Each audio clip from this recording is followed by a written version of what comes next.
Greetings, y'all. How you doing? Welcome to this edition of Rootwork, not Root, but Rootwork here on Black Liberation Media. My name is Thandisizwe Chimurenga. Thank you all for joining me. Happy Women's History Month, or what I like to call Black History Month Part 2.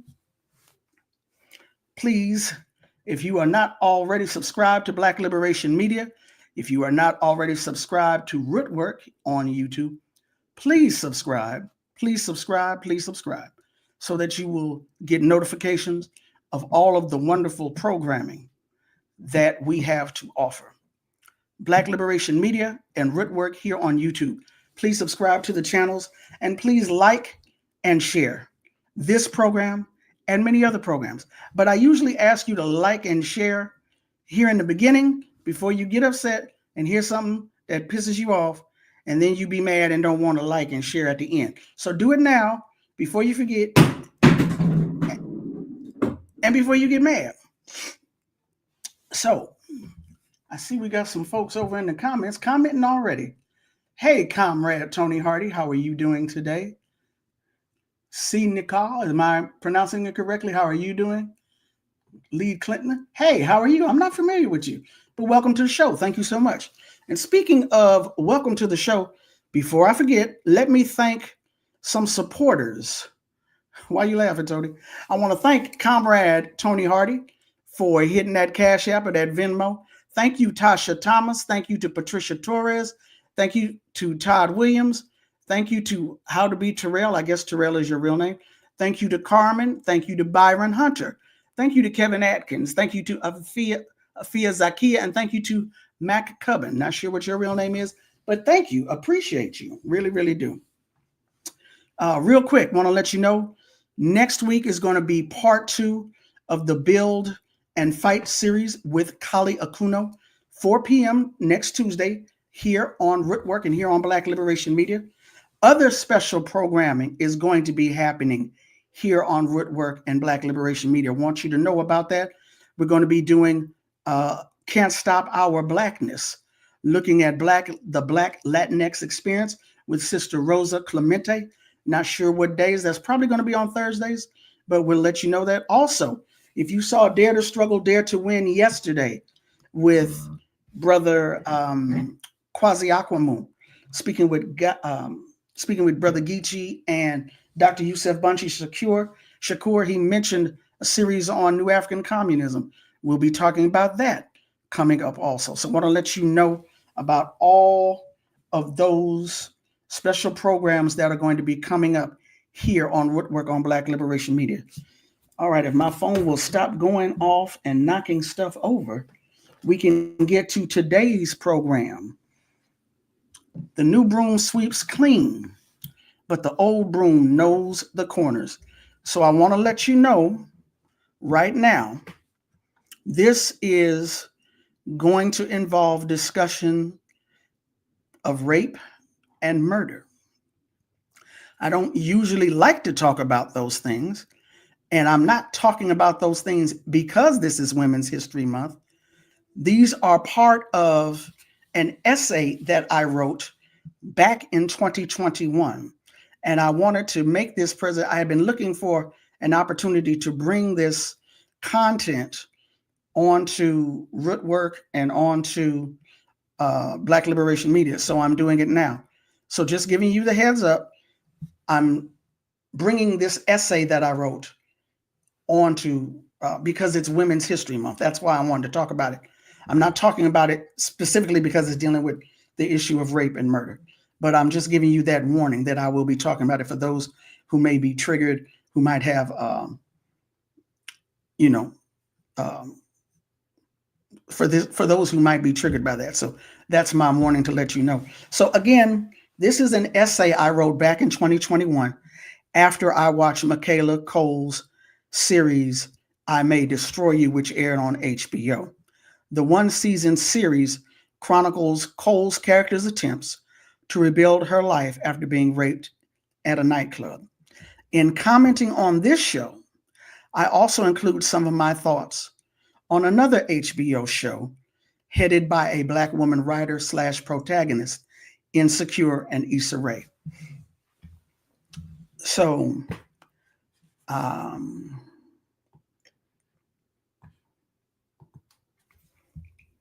I don't know if y'all know this about me. So, in addition to being kind of tech spicy, I get to stuff late. I be doing a lot and trying to do a lot and want to do a lot. And sometimes I can't do it.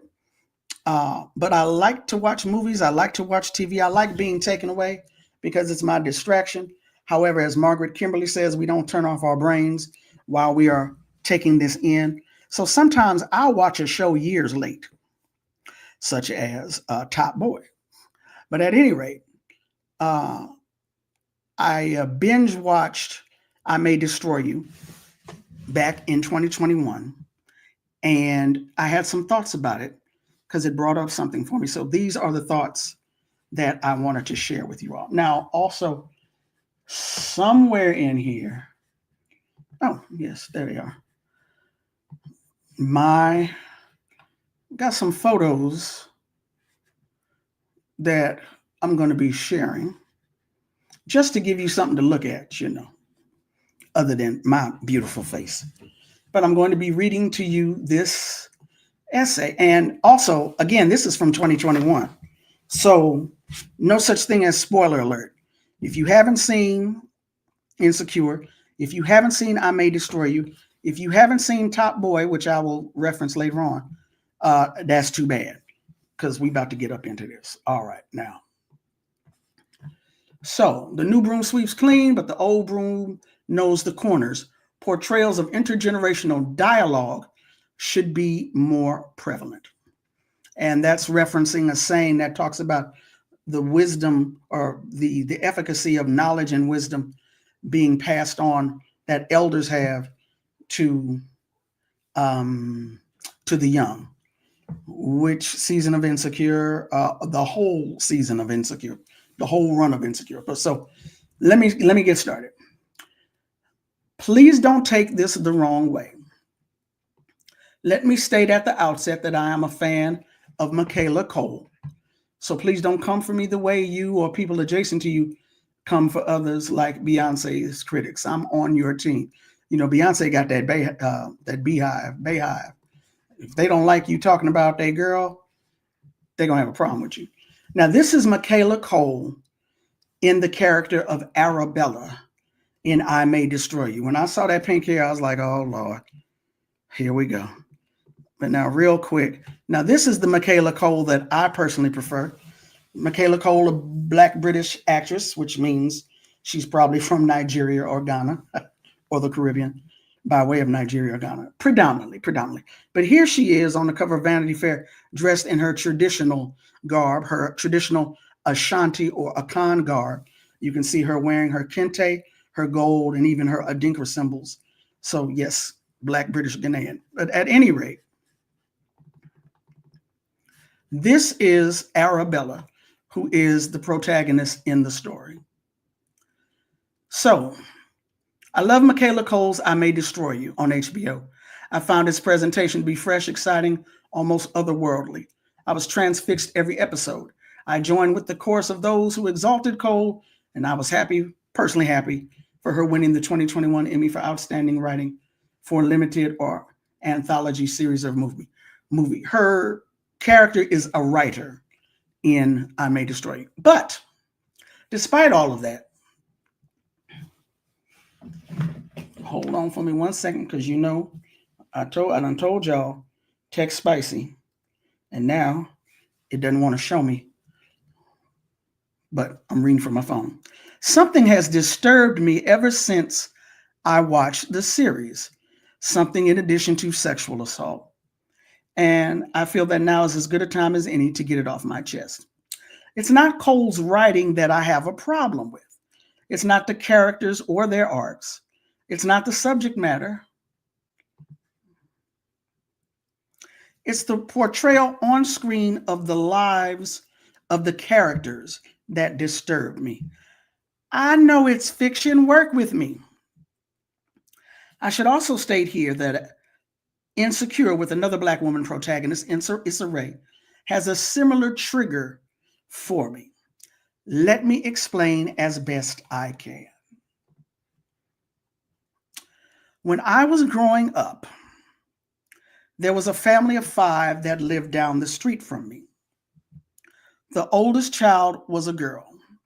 Actually, Lynn, not her real name, because these people are still around. But Lynn, the oldest child, actually had an ex-husband and a small child. She was good friends with Jackie, also not her real name because she's still around, who lived directly across the street from me. The story goes that one night, Lynn and Jackie went out to a party. Lynn met a man at that party and left with him. And much later, Lynn's body was found in an alley somewhere here in South Los Angeles. Now, because I was too young to be friends with Lynn, her murder didn't really traumatize me. Maybe it did. At the time, it didn't traumatize me, but I have remembered her and that story all of these years. As a young Black woman growing up, Lynn's death, hold on, let me see. You know, I got to check. Is this thing on? As a young woman growing up, Lynn's death was not the only cautionary tale in my catechism into Black womanhood. I had a mother, an older sister, and at least one aunt who would tell me the do's and don'ts of dating men, many of which would be repeated once my niece was born. The first rule, if not one of the first, was that if you go somewhere together with your friends, you leave together with your friends. You do not split up. Imagine how shocked I was to find out that all young Black women did not know that, and that all young Black women did not have the benefit of wise counsel from older women. Now, again, this is when I'm a young girl, a young woman. I'm naive. I ain't know. So my experience is, I'm not arguing that my experience should be the template for all Black folks, Black women. I'm just saying this was my experience. I actually like, wait, you didn't know that? You ain't had nobody tell you that? Okay. Now, in Michaela Cole's I May Destroy You, the protagonist, Arabella, goes to a bar with her friend Simon and some other folks. Her drink is spiked, not by Simon, that's important, and she is sexually assaulted. As the story unfolds, because we don't get it all, of course, in that first episode, as we go along, we find out that she had been left behind at the bar. In fact, her friend Simon, who wants to leave with his undercover lover, calls Arabella's best friend Terry. Terry was not with them that night. But he's concerned because he wants to get up out of there and go get with his shorty. He's like, dang, do I leave her? What do I do? So what does he do? He does, quote unquote, the smart thing. He calls her best friend. So he calls Terry and asks what to do because he feels conflicted. It's Terry, Arabella's best friend, who gives him the go-ahead. He's like, yeah, that's how she do. It's okay. Go on and leave her, dude. Go on and leave her. Arabella, as we see over the show, over the length of the show, Arabella eventually learns the truth of what happened that night. And in one of the most touching scenes I have ever witnessed on screen, she forgives Terry for her role in this tragedy. Actually, let's see. Like I told you. So this is, what's the sister's name? Weruche Opia, here on the right, that's Terry. And this is Michaela Cole as Arabella. So this is her best friend. This is her girl. This is her dog, her day one, boom, coon, whatever you, that's her. That's her girl. And her girl says to the dude, to the brother, Simon here, go on and leave her. It's okay. And that's how she ends up being sexually assaulted. So we follow Arabella as she grapples with this, attempting to remember what happened to her. She's having flashes like, wait a minute. She's trying to remember, wait a minute, I think I was sexually assaulted. So we follow Arabella as she grapples with attempting to remember her rape, as well as what comes with such a violation. And in looking at the lives of her friends, we're also looking at how they're dealing with issues of sex, of sexuality, sex, consent, dating, etc. While most of Arabella's life revolves around her friends and her writing career, in one episode, we see her at a family dinner where during a break, she tells her mother, portrayed by Michelle Greenridge, what happened to her. Okay, this is Michelle Greenridge. This is the actual, okay, this is the photo. This is the woman portraying Arabella's mother. And I don't know how well you can see it, but if, just get close up to the monitor. It's like she's looking straight ahead. Everybody else is looking at the plate or the food. Here's Michaela Cole, who's gotten rid of that pink hair, thank God. And she's giving them more food, but the mama is staring straight ahead, right?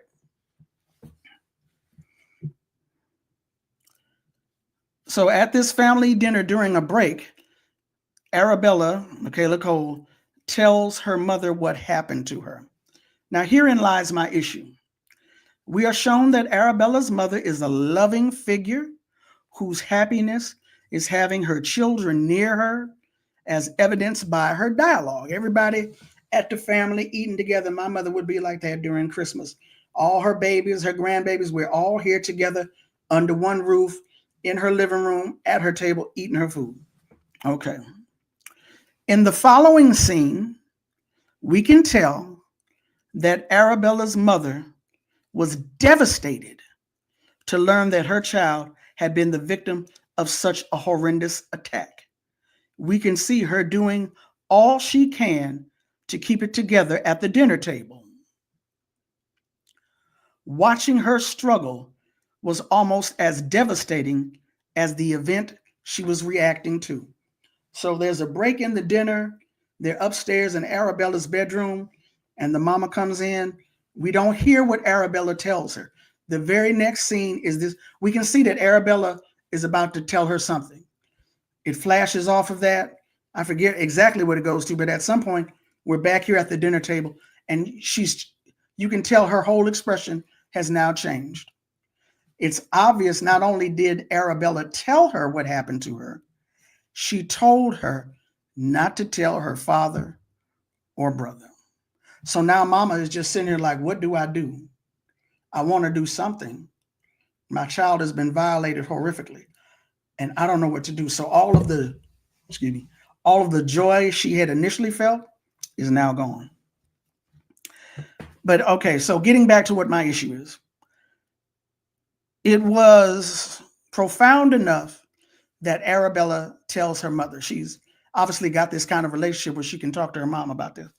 Am I to believe that Arabella's mother never spoke with her about partying do's and don'ts when she was coming up as a young Black woman? I doubt it, but I didn't see it. I didn't see that portrayed on screen. Which comes to the reason for this essay. Why are the portrayals of young Black people in film and TV, specifically women, interacting with elders for counsel and guidance, seemingly non-existent? Now, yeah, I know my photos are all out of order. Just work with me. In an episode of Insecure, Issa Rae, right? This is Molly, portrayed by Yvonne Orji. This is Issa Rae's road dog, Ace, day one, right? She attends the vow renewal of her parents. Not sure how long they had been married, but they had obviously been married more than 20, possibly 30 years. So she goes to the vow renewal of her parents, and that's where she finds out, because the aunties is over in the corner gossiping, that's where she finds out that her father cheated on her mother many moons ago. The news is overwhelming to Molly, who now has a different opinion of her father. Yet, as I keep stating, this is occurring at the vow renewal. So obviously, mom and dad are good now, right? But check this out. This is also occurring at the exact same time that Molly herself is engaged in a relationship with a married man.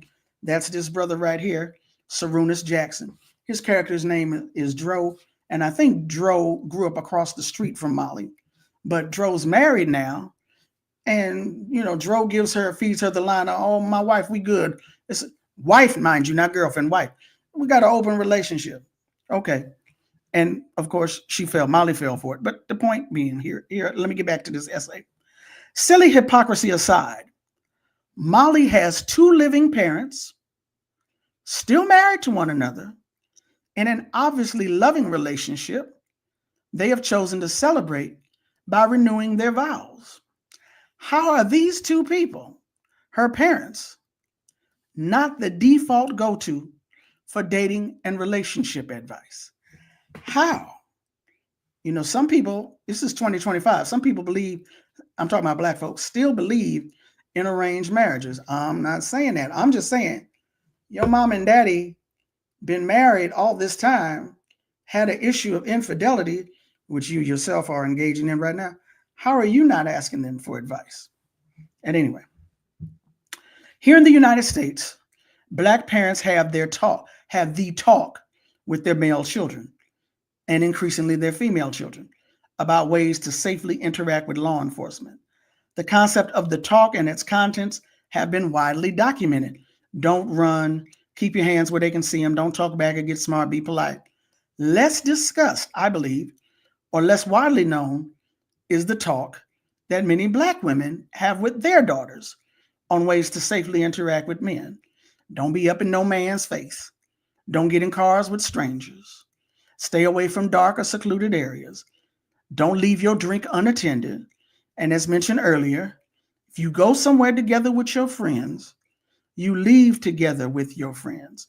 You do not split up. The talk for black girls and young women is not as well documented in popular culture, but it does exist. And this is where, no, that's not it. I'll come back to that. Now, it's not my intention to victim blame survivors of sexual assault. And I sincerely hope it's also not my impact. My concern is the seeming lack of communication between the young and elders, specifically women, when it comes to advice, counsel, and guidance. I know this is fiction I'm watching, whether based on real life or true stories, is actually not relevant. What is relevant is the power of our imagination to create the reality that we want, the reality that we should and must see, the reality that we need. Relationships between black women and their daughters can be very complicated, but it's absolutely, positively, entirely possible that Arabella's mom never ever sat her down to have the talk with her. It's also possible that Molly felt any advice her mama gave her was worthless. Would seeing how those interactions occurred have taken away from their stories on screen? That is my question. That is my concern. I'm greatly appreciative of the advice given to me by women folk as I was growing up. I also understand that no one person's upbringing or experiences should be the template for us all. The wisdom gained from a variety of black women's lived experiences is more than deserving of a prominent place in the narratives of black creatives. It's as necessary as the air we breathe, and I'd love to see it. Now, let me go into a couple of notes real quick. Again, I mentioned these when I talked about Lynn and Jackie earlier. Those are not their real names. Those people are still alive. There is an essay on avclub.com. I don't know if it's called audiovisual, but I came across an essay when I was writing this. The writer's name is Ashley Ray Harris. She had been writing about Insecure. She was writing about I May Destroy You, and I May Destroy You introduces Arabella's family in a moving episode. This paragraph from her essay struck me. She says, quote, "To keep something from your mom is to deny its existence in a way. It keeps the event from being entirely real. When you tell your mom something, that you fought with a friend or an ex, that a horrific thing happened to you, it suddenly has to be confronted in a way that's different than talking to friends or a therapist about it. At least this is true for Black people." And I know some of y'all gonna argue about that. Fine, whatever. Once my mom knows something, there's no going back. So I agree that once you tell your mama something, it's a whole new ball game going on, right? Let me see real quick. Let me look at these photos. I told y'all I'm tech spicy. Did I get it all? Okay, so this is Molly. This is Issa Rae's road dog best friend from Insecure. This is the dude she's having an affair with, even though she got an attitude with her daddy for cheating on her mama. Okay, fine. I know it's her mama. Fine, whatever. This is the scene at the dinner table after Arabella has told her mother that she was raped. And again, just get up close to the screen. If you can see this, the cursor is on her eye. This woman's looking straight ahead. Whereas she was talking and happy earlier, now she's just sitting there barely eating her food. She don't know what to do. She is trying to keep it together at the dinner table. And it was a hell of a scene. So this is Arabella when we first meet her with the pink hair. And as you see at this point, she shaved her head now. She's a writer. This is Issa Rae and I forgot the boy's name, but Lawrence. His name is Lawrence. There was an episode of Insecure where Lawrence was asking his father for relationship advice. That was rather refreshing. He says to his father, I don't have it. Okay. But anyway, he says to his father, who was played by Harry Lennox, I started to say Connix, Harry Lennox. He says, "I want an easy relationship like you and mom had." And it is the job of parents to protect their children. Part of that protection is keeping shit from you, right? So Harry Lennox says to Lawrence, "Your mama and I had steamer trunks full of baggage." It wasn't no easy relationship. It took work, right? Children don't always know that. This brother, I'm not sure how you pronounce his name. It's A-M-L Amin, but he portrays Simon. This is the friend who was out with Terry that night and left her at the bar.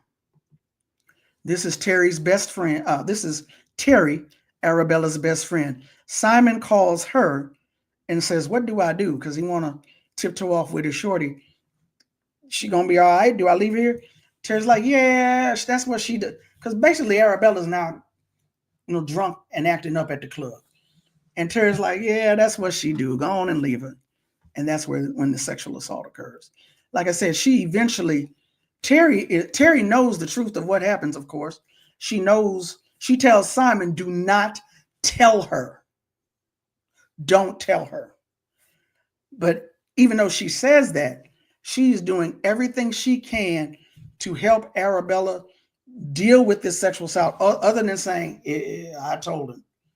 She's trying to help her get therapy. She's trying to, be there for her, take her out on a girls trip, just be there for her.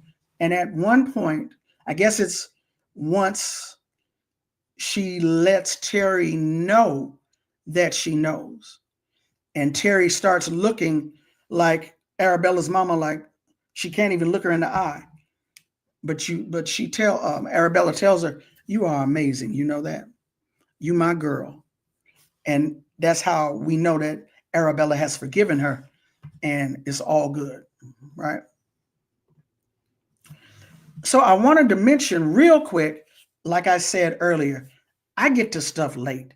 I just watched the other day, binge watched twice now, Top Boy on Netflix. I didn't watch it when it first came out because drugs, I don't want to see that. But I got bored, which is what happens, and I'll end up pressing play. I am glad that I watched it.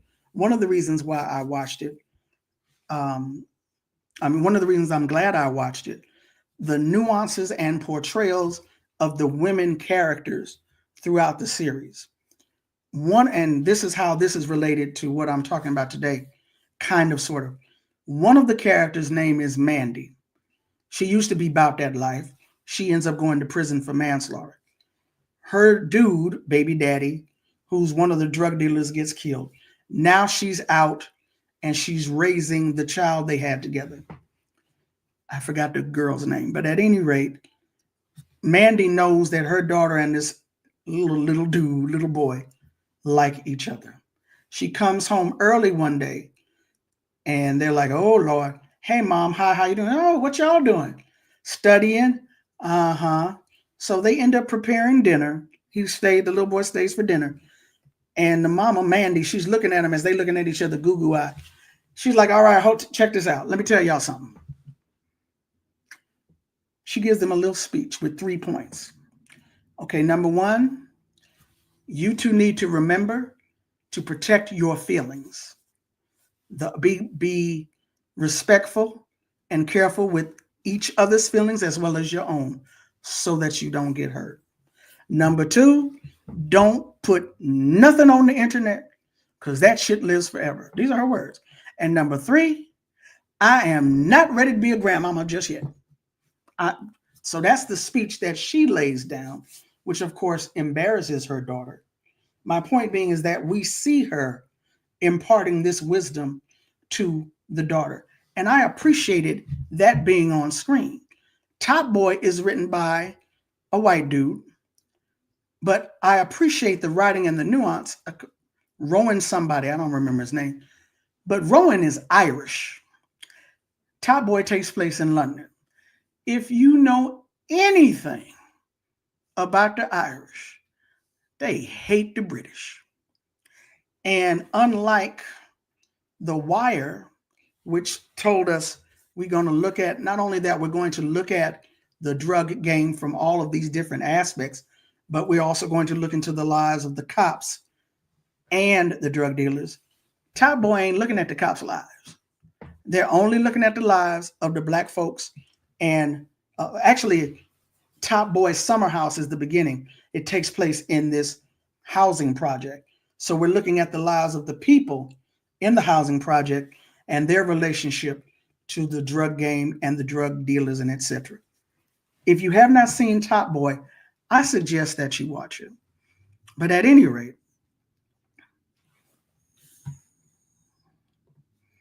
I like how she handled that. They also went to the clinic to get testing. I want to call her Lauren, but that's not her name. Lauren is another character. I forget little girl's name. Little girl is smart. She might be a little too smart for her own good. She tells the young brother, if we're going to be boyfriend and girlfriend, let's go to a clinic and get tested. Well, and the dude admits to her, I've never had sex. Neither has she. Well, then why we got to get tested? Because so-and-so's older sister's boyfriend says he got chlamydia from sitting on a toilet seat. So let's go. And I was like, oh, okay. She's young. She don't know. But the fact that she want to get tested, she's a smart little girl. She's a smart little girl. Ronan Bennett, I believe. Okay. Thank you, Yipper. That's the name of the dude who wrote Top Boy. He's Irish. And if you, obviously you know because you've seen it, an Irish woman, and there's an Irish connection inside of Top Boy anyway. So yeah. I didn't make it very far and I may destroy you. I'm going to pick it up back now after this conversation. You know, I don't really struggle. I know some people like, don't tell me. And sometimes I'm like, you can tell me, I'll be all right. But like, it's been years now. There's no such thing as a spoiler now. Come on, people. Y'all supposed to be quicker for me. But anyway. Talking about Insecure and Molly, that is an infidelity if the boundaries were agreed upon. Yeah. I don't know if Molly is trying to snoop around and figure out this. You said she was cool. Does she really know about us? I don't really remember if the boundaries were agreed upon. But hey, that's just me. Hey, Lorna, how you doing? This is the same critique of the role of the matriarch, Granny and Precious, because ain't no way. I like to watch movies. I like to watch TV. I like the suspension of disbelief, even though I don't turn my brain off. But some things I'm like, I don't know if I'm going to see that. So I've never seen Precious. Not sure I'm going to. I haven't seen, what's the one? Not 12 Years a Slave, the one that Nate, I started to say Nate Dogg. What's Nate? Nate Parker. I haven't seen Nate Parker's Nat Turner. But you know, it might just I might just need a few more years before I watch it. But for the most part, I rarely boycott something. I usually just can't get to it. Let's see. Anybody else have any thoughts that they will I be sharing the link to the essay? I can. I knew somebody was going to ask that and going to make me type it in. I don't know what the dang link is. But if you go to medium.com, you'll see it. Medium.com, look for my name, Thandisizwe Chimurenga, and you will see that. It's pronounced cynical. Oh, okay. Now, hold on. Hold on. Where we go? I will never watch Precious. Oh, okay. That's true. It is based on a book. I don't know if I want to do that though. What's the sister's name? I think her name is it Zane? Is that the one who wrote Precious? Yeah, I'm not sure I want to do that. I don't know. But yeah, I don't see Precious. It's definitely not in my immediate future. That's not going to happen. But it may be in the future. I don't know. But at any rate, if you just now tuning in, shame on you. I was talking about the on-screen portrayals of intergenerational dialogue. Why is it that? Because a lot of these shows that's out here, if you a millennial or Generation X, y'all is wilding and you need some elders help. Y'all need help. So I'm like, do y'all talk to your mamas and daddies and grandparents and aunties and older friends of your mamas and daddies at all? It ain't nobody that y'all can talk to. Now, going back real quick, when I talked about the advice that I was given by the women in my family, quote unquote, the talk, I do know that there are sisters who have had the talk, quote unquote, or advice given to them, if not from the women they are related to, aunties, grandmamas, mothers, big sisters, their sister friends have told them, don't do da da da da da da da da. Unfortunately, sometimes it's because of experiences that they have had. So there's a sharing there. That sharing does sometimes occur.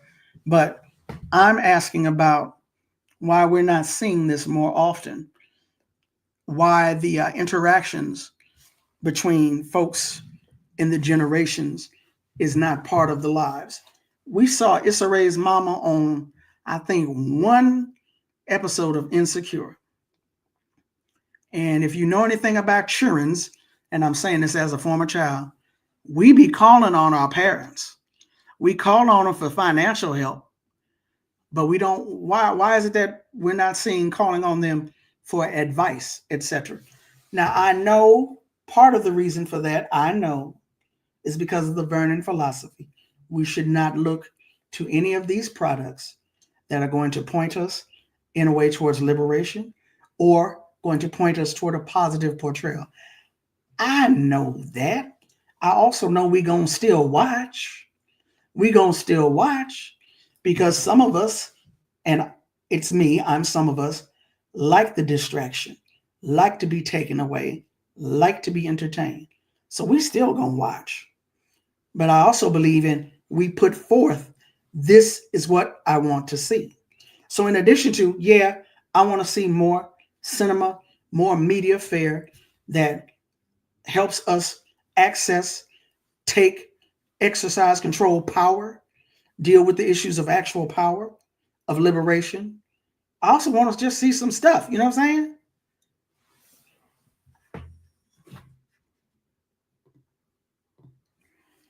Yeah, no. Some of that elder wisdom be pointing you to the Bible. Yeah, that tells you to stay with an abuser or in someone who's into infidelity. Yeah, no. So that's the reason why. That's the reason why you're not interested in hearing what they got to say.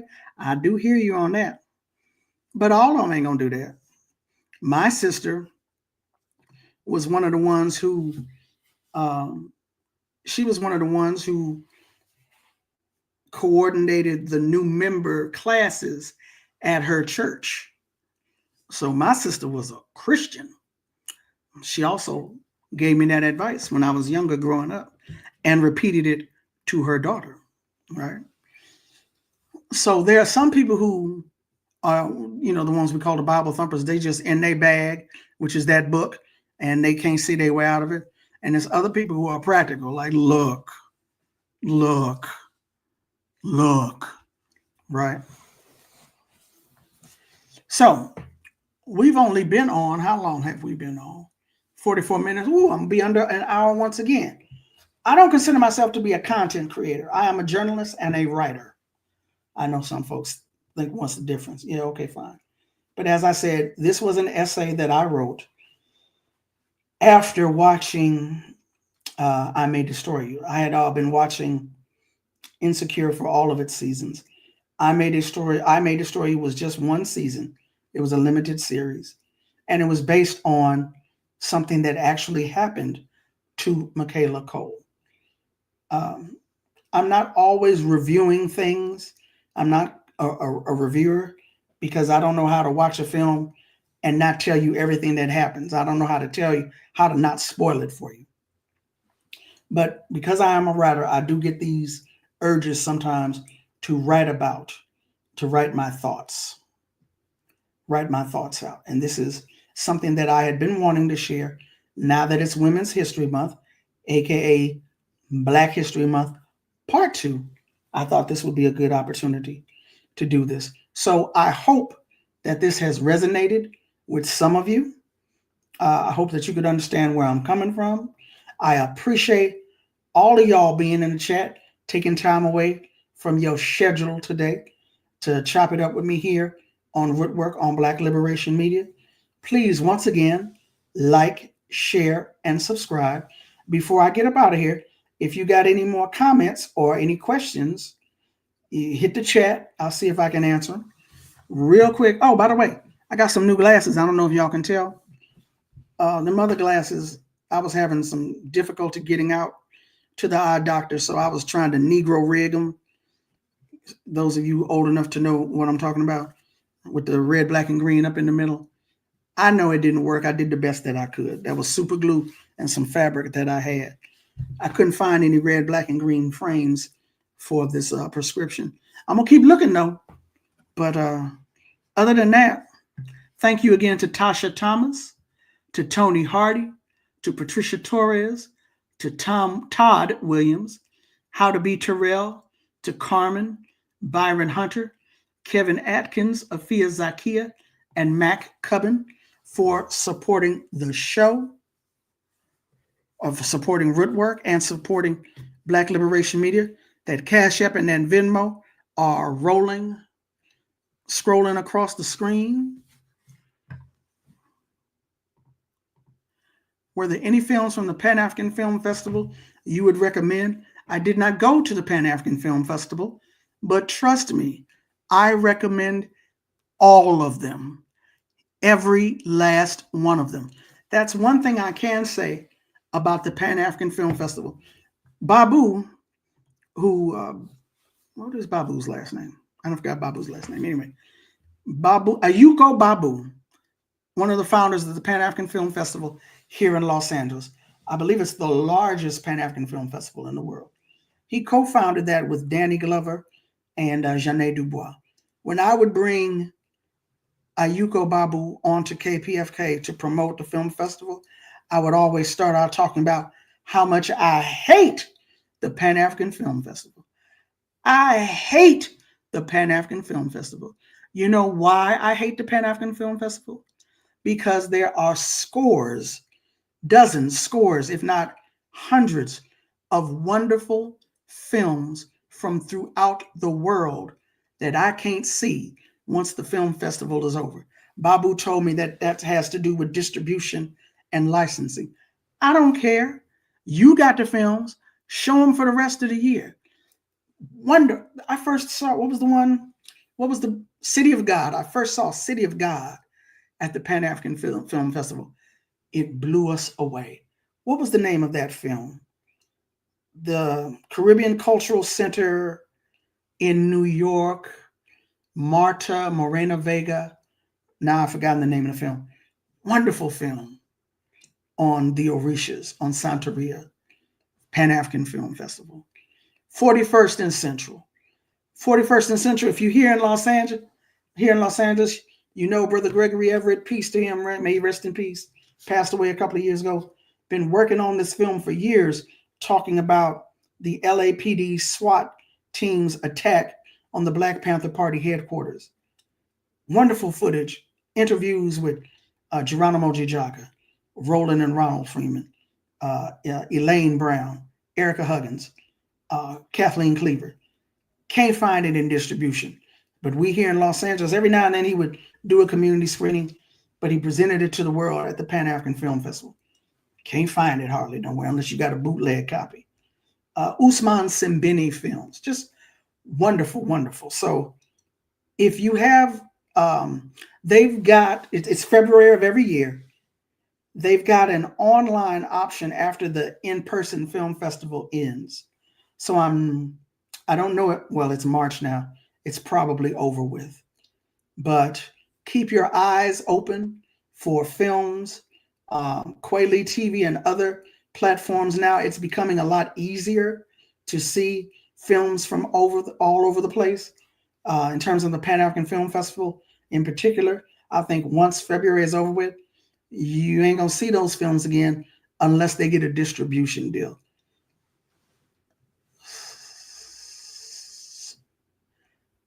I can't see my y'all got to work with me. My memory. It was a film about a sister in Mali or Sarunia. I don't know if she's Mali, Senegal, one of the French West African Muslim countries, African warrior queen who took on the French. The brother who did the film, he may have passed by now. I saw him at the Pan African Film Festival years ago. I'm like, bro, where the film at? He's like, I ain't got no distribution deal. If you live in a city like Miami, American Black Film Festival, I think Atlanta, I'm not sure if they have the Bronze Lens Film Festival. A lot of different cities have film festivals. If there's a Black film festival in your city or adjacent to your city that you can get to, check out those film festivals, because that may be, unfortunately, until times change, the only way you're going to get to see some absolute gems. That was a long answer, wasn't it? What else? What else? What else? What else? Thank you so much. Is that stabilized? Noted. Never will I see Precious. I'm not mad at you. I'm not going to advocate for you to go see it. So, it's all good. No, I don't think it's Sarafina. Sarafina was the film with Whoopi Goldberg about South Africa. This is a film called Sarunia, Sarrounia. You've seen, well, okay. All right. Oh, my bad. It's not stabilized. It's stabilized. Y'all got to work with me. Anyway, All right, stay blessed. Said your name all wrong. You are very, very welcome. Like I said, I appreciate you all hanging out here with me. 4:53. All right, now you know Mr. Arthritis is knocking at the door. Thank you. Appreciate that. Appreciate, sorry for jacking up your name like that. You know Mr. Arthritis is knocking on the door. I'm about to go answer that door. This is your last call. This is your last call. You got a question? You got a comment? Where is that? There's a new African film festival in DC. You better go. I'm not gonna say hook your sister up, hook your girl up with a pass while you're there. I'm not gonna say that. But if you do it, I ain't gonna turn it down.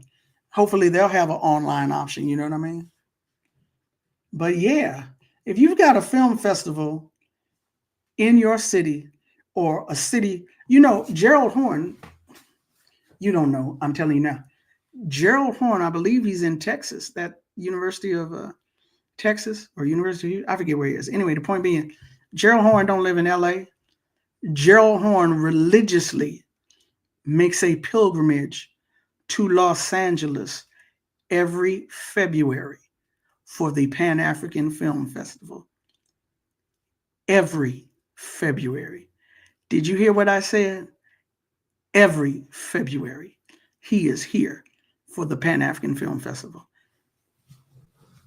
If you have never attended the there was a time when, I don't know what happened this year, they were in Culver City, which is, you know, adjacent to Los Angeles. But in South LA, there's the Baldwin Hills Crenshaw Mall, which is undergoing the whole gentrification thing. And as part of that mall was it used to be the Magic Johnson Theater. Magic took his name off it. I'm not sure who owns it now. But there used to be, the film festival would be at the theater, and then right across the parking lot in the mall, hundreds of African vendors from around the world, in addition to local Black businesses. So it's not just a film festival, it's an experience, which is one reason why Gerald Horn be here every February. I'm sure it's right. Another great experience this year at PAF in Culver City instead of in Baldwin Hills. Right. I remember, Michelle, you told me that. Were there vendors there also? Because that was also, like I said, it's an experience. You get to see all of these beautiful films, wonderful films. You get to meet people, network with folk. There are panels and discussions with those filmmakers and with how to network and get your film financed or how to break into the industry.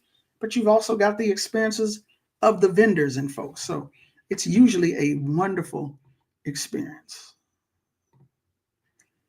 So, all right, I got 456. Oh, there were no vendors this year. Okay, maybe next year they'll bring it back to Baldwin Hills. Yeah, they've had the artwork. It's yeah. We might be living in the past, Michelle, but we can tell you about some experiences at the Pan-African Film Festival.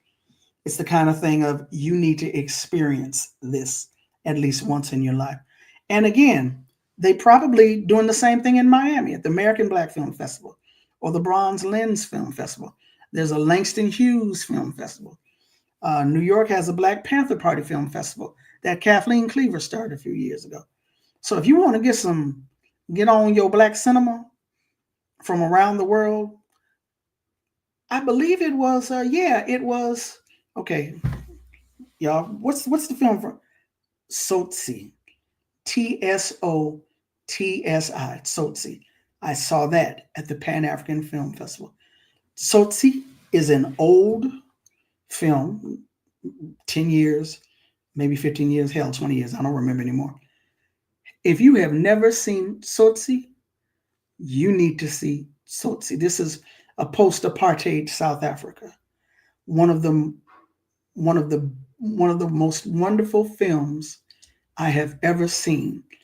Black people in general, Black men in particular, as villains on film rarely, especially here in the US, are rarely afforded redemption.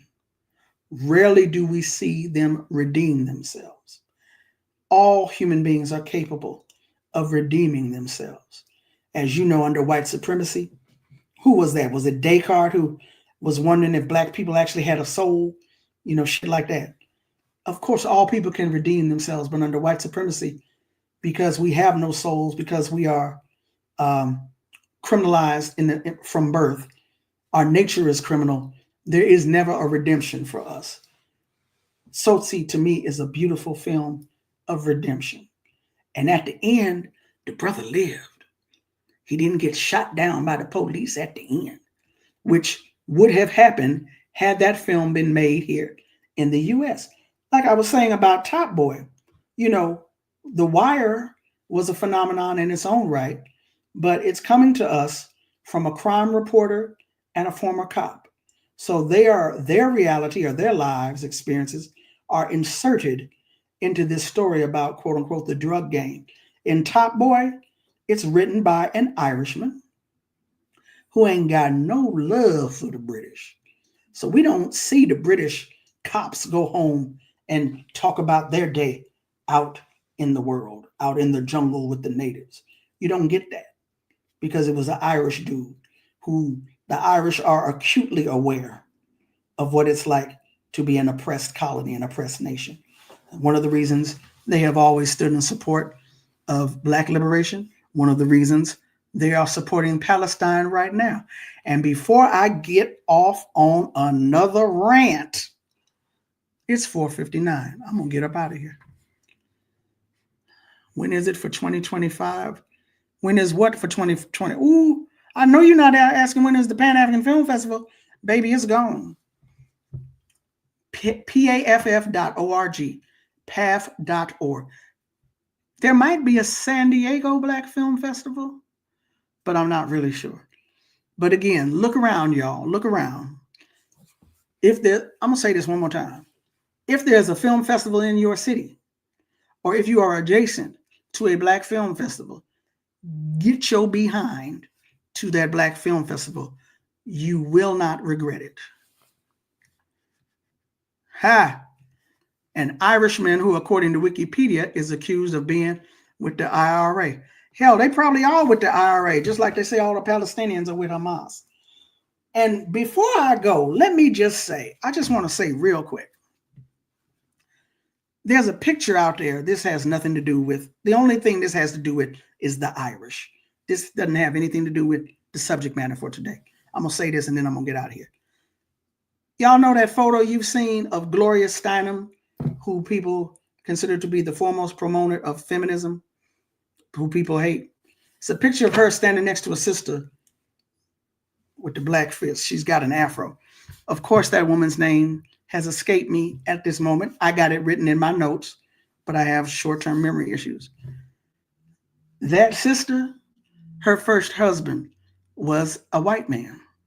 He was an Irishman who was reported to be a member of the IRA, the Irish Republican Army. So when folks talk about the links and relationships between Ireland and the Irish and Black liberation, pay attention. Pay attention to that. Joy James be talking about her, I think. We talking about it, and I can't remember the next sister's name. That's disrespectful, and I'll have to do better. Start writing people's names down. But at any rate, it's 5:02. I'm not going to keep yapping up here just to keep yapping. I try not to do that. I try to bring you information that, if it's not informative, at least is entertaining.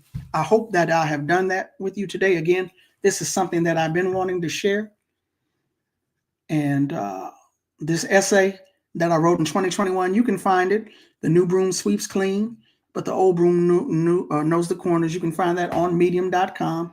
I have thanked my supporters for today. Again, remember, next week, Tuesday, 4 p.m. here on Rootwork and Black Liberation Media, the Build and Fight series with Kali Akuno of Cooperation Jackson. Be on the lookout for Can't Stop Our Blackness and Rosa Clemente. Be on the lookout for the New African Communism series. And Dorothy Pittman, go ahead, Yipper. Thank you. Yes, that is the name. So be on the lookout for that and other programming, not just from me, but from other folks here on Black Liberation Media. Like, share, subscribe, and when you get a moment and you get the inclination, hit that Cash App, hit that Venmo, hit that Patreon, all right?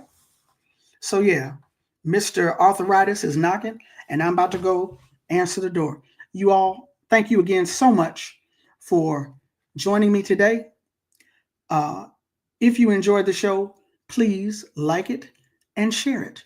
You all take care, stay safe, and I'll catch you on the next one.